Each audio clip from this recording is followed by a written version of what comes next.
Le projet d'élargir la prochaine Coupe du Monde au Qatar à 48 participants a finalement été abandonné.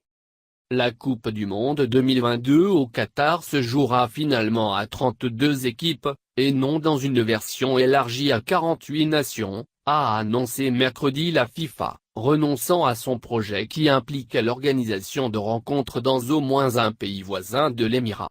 La FIFA, qui s'était prononcée en mars lors d'une réunion de son conseil à Miami en faveur de cet élargissement à 48 équipes, s'appuyant sur une étude de faisabilité, avait inscrit le passage de 32 à 48 équipes dès 2022 à l'ordre du jour de son prochain congrès en juin à Paris mais a indiqué y avoir renoncé.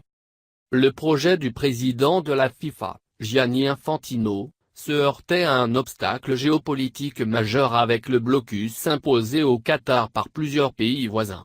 Ce nouveau format, qui est déjà entériné pour le mondial 2026 qui sera disputé dans 3 pays, États-Unis, Canada et Mexique, implique de passer de 64 à 80 matchs.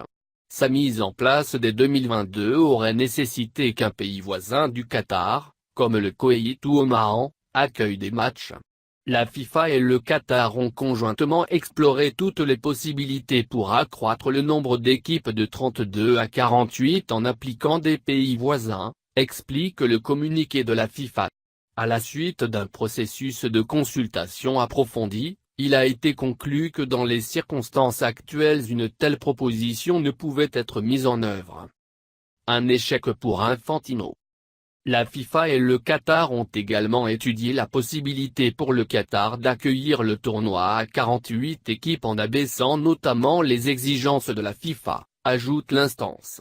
Mais une analyse commune a conclu qu'en raison de l'avancée des préparatifs, plus de temps était nécessaire et une décision ne pouvait être prise avant juin. Il a donc été décidé de ne pas aller plus loin dans cette option. Le mondial 2022 au Qatar conserve son format original avec 32 équipes et aucune proposition ne sera soumise au congrès de la FIFA le 5 juin à Paris, ajoute l'instance. Cette annonce sonne comme un échec pour Infantino qui s'était démené un peu partout dans le monde pour défendre son projet, avec apparemment l'appui de l'Arabie Saoudite.